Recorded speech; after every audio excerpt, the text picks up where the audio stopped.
എത്തിയ സമയം എന്ന് വെച്ചിട്ടുണ്ടെങ്കിൽ ഒരു 2:45 ആവാനായിട്ടുണ്ടായിരുന്നു കേട്ടോ. അപ്പം ഞാൻ ഓഫീസിൽ നിന്ന് ഇറങ്ങി. എന്നാലും കുറച്ച് നേരമൊക്കെ കോട്ടക്കുന്നിൽ നിന്നു. ഏട്ടൻ്റെ കൂടെ കുറച്ച് സമയം സ്പെൻഡ് ചെയ്തു. എന്നുവെച്ചാൽ എന്താ പറയുക, ഇനി അടുത്ത കൊല്ലം ആവണ്ടേ ഞങ്ങൾക്ക് ഒരുമിച്ച് ഇതേപോലൊരു യാത്ര പോകാൻ. അയ്യോ തോരട്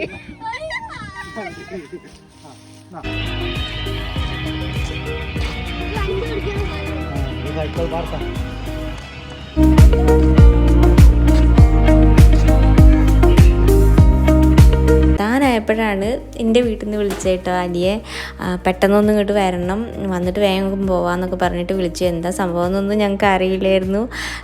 ഞങ്ങളുടെ ആനിവേഴ്സറിയാണ് നാളെ. അപ്പം ഹലോ, വെൽക്കം ബാക്ക്. പുതിയൊരു വീഡിയോയിലേക്ക് വീണ്ടും സ്വാഗതം. അപ്പോൾ ഇന്ന് ഞാനൊരു വ്ളോഗ് എടുക്കാമെന്ന് വിചാരിച്ചത് ശരിക്കും ലേറ്റായി പോയിട്ടാണ്. ഞാൻ ഓഫീസിലിരിക്കുകയാണ്. അപ്പോൾ ചായ കുടിക്കുന്ന സമയമായിരുന്നു. നമ്മളെ ജദീറ ഒരു ബിസ്ക്കറ്റൊക്കെ കാണിക്കുന്നുണ്ട്. അവൾ തട്ടിട്ടിട്ടില്ല, അതുകൊണ്ടാണ് ഞാൻ അവളെ മുഴുവനായിട്ട് കാണിച്ചു തരാഞ്ഞത്.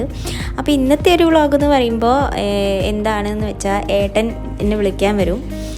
ഏട്ടൻ നാളെ ദുബായി പോവുകയാണ്. അപ്പോൾ ഏട്ടന് കുറച്ച് പർച്ചേസിങ്ങും കാര്യങ്ങളൊക്കെ ഉണ്ട് കേട്ടോ. അപ്പോൾ നന്ദൂട്ടനെയും കൂട്ടിയിട്ട് വരാമെന്ന് പറഞ്ഞു. നാളെ ഇനിയിപ്പോൾ ഏട്ടൻ പോയി കഴിഞ്ഞിട്ടുണ്ടെങ്കിൽ പിന്നെ ഞങ്ങളുടെ ഒരു ഇറക്കം എന്ന് പറയുന്നത് പിന്നെ അടുത്ത വർഷം ആവണ്ടേ. അപ്പോൾ ഇന്നൊന്ന് പുറത്ത് പോകാമെന്ന് പറഞ്ഞു. പിന്നെ ഒരാവശ്യം കൂടി ഉണ്ട്, കോട്ടയ്ക്കിൽ വരെ പോകേണ്ട ഒരു ആവശ്യമുണ്ട് കേട്ടോ. അപ്പോൾ അതും കൂടി ഉണ്ടായിരുന്നു. അപ്പോൾ ഇപ്പോൾ ഒരു സമയം എന്ന് പറയുന്നത് 1:55 ആയിട്ടുണ്ട്. അപ്പോൾ ഈ ഏട്ടൻ നന്ദൂട്ടനെ വിളിച്ചതിന് ശേഷം ഇവിടെ എത്തും. അപ്പോൾ എത്തിയ സമയം എന്ന് വെച്ചിട്ടുണ്ടെങ്കിൽ ഒരു 2:45 ആവാനായിട്ടുണ്ടായിരുന്നു കേട്ടോ. അപ്പം ഞാൻ ഓഫീസിൽ നിന്ന് ഇറങ്ങി. ഞാൻ ഹാഫ് ഡേ ലീവ് എടുത്തിട്ടുണ്ടായിരുന്നു. പിന്നെ ഇവിടുന്ന് വീട്ടിൽ പോയി അവിടുന്ന് തിരിച്ച് പിന്നെ അതൊക്കെ റിസ്ക് അല്ലേ. അപ്പം ഞാൻ ഹാഫ് ഡേ ലീവ് എടുത്ത് ഞാൻ അവിടെ തന്നെ ഓഫീസിൽ തന്നെ ഇരുന്നു. അങ്ങനെ ഏട്ടൻ വന്നു. അപ്പോൾ കോട്ടയ്ക്കിൽ വന്നതിൻ്റെ ആവശ്യം കഴിഞ്ഞു. അത് ഏട്ടൻ്റെ ഒരു ഫ്രണ്ടിനെ കാണാനുണ്ടായിരുന്നു കേട്ടോ. ആ ഫ്രണ്ടിനെ കണ്ടു. അപ്പോൾ കോട്ടക്കുന്ന് അടുത്ത് തന്നെയാണ്. അപ്പോൾ നമുക്ക് അവിടെ ഒന്ന് പോയാലോ എന്ന് പറഞ്ഞിട്ട് അപ്പോൾ ആൾ ഉടനെ തന്നെ ഓക്കെ പറഞ്ഞു. അങ്ങനെ ഞങ്ങൾ കോട്ടക്കുന്ന് പോയതാണ് കേട്ടോ. കോട്ടക്കുന്ന് പോയിട്ട് കുറച്ച് നേരം ഇരിക്കാനേ സമയം ഉണ്ടായിരുന്നുള്ളൂ. കാരണം വീട്ടിലേക്ക് എത്തണ്ടേ, പിറ്റേ ദിവസം പോകാനുള്ളതുകൊണ്ട് അവിടെ എല്ലാവരും വീട്ടിൽ വന്നിട്ടുണ്ട്. അപ്പോൾ അവിടേക്ക് വേഗം എത്താനുള്ള ഒരു ഇതായിരുന്നു. എന്നാലും കുറച്ച് നേരമൊക്കെ കോട്ടക്കുന്നിൽ നിന്നു. ഏട്ടൻ്റെ കൂടെ കുറച്ച് സമയം സ്പെൻഡ് ചെയ്തു. എന്നുവെച്ചാൽ എന്താ പറയുക, ഇനി അടുത്ത കൊല്ലം ആവണ്ടേ ഞങ്ങൾക്ക് ഒരുമിച്ച് ഇതേപോലൊരു യാത്ര പോകാൻ വേണ്ടിയിട്ട്. അപ്പോൾ ഞങ്ങൾ ഒരുമിച്ച് അങ്ങനെ ഇതാ കോട്ടക്കുന്നിലെ കുറച്ച് കാഴ്ചകളാണ് നിങ്ങൾ കാണുന്നത് കേട്ടോ.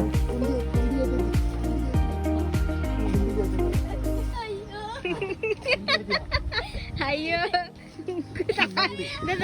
തോരട്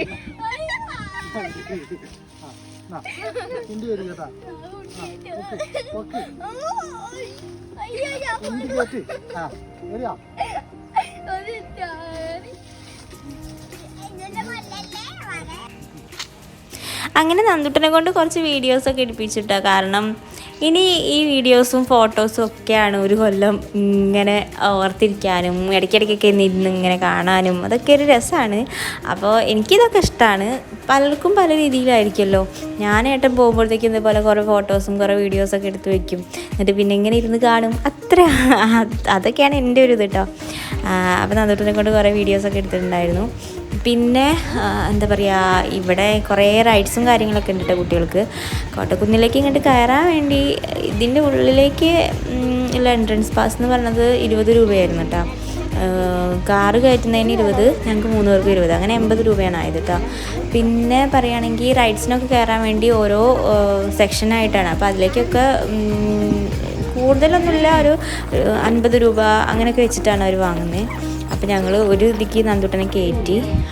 പിന്നെ ബാക്കിയുള്ള സ്ഥലത്ത് ഇങ്ങനെ നടന്ന് കുറേ ഇരുന്ന് അങ്ങനെ കുറച്ച് സമയമൊക്കെ ഇങ്ങനെ സ്പെൻഡ് ചെയ്തു.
ഞങ്ങളധികം വൈകിപ്പിച്ചൊന്നുമില്ല, ഞങ്ങൾ പെട്ടെന്ന് തന്നെ അവിടെ നിന്ന് ഇറങ്ങിയിട്ടോ. പക്ഷേ ബ്ലോക്ക് ഞങ്ങളെ ചതിച്ചു.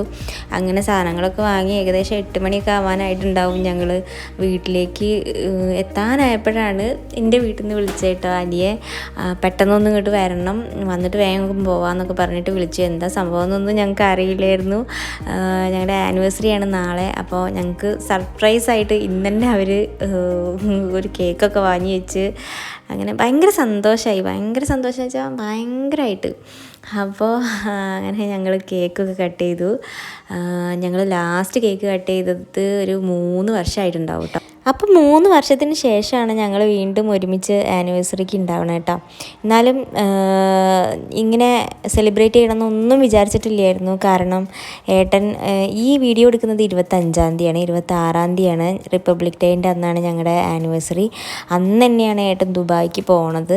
അപ്പോൾ അതിൻ്റെ ഒരു വിഷമം കാര്യങ്ങളൊക്കെ ഉണ്ട്. അന്ന് തന്നെ പോകാൻ കാരണം വെച്ചാൽ ടിക്കറ്റ് റേറ്റ് കുറവായിരുന്നു. പിന്നെ ഏട്ടൻ വന്നിട്ട് കുറേ ആയി, അപ്പോൾ പെട്ടെന്ന് തന്നെ ചെല്ലണം അങ്ങനെയൊക്കെ ആയി. അപ്പോൾ അന്ന് തന്നെ ടിക്കറ്റ് എടുക്കേണ്ടി വന്നു. അപ്പോൾ ആ ഒരു വിഷമം ഇതൊക്കെ കൂടി നമുക്ക് സെലിബ്രേഷൻ മൂഡ് ഉണ്ടായിരുന്നില്ല.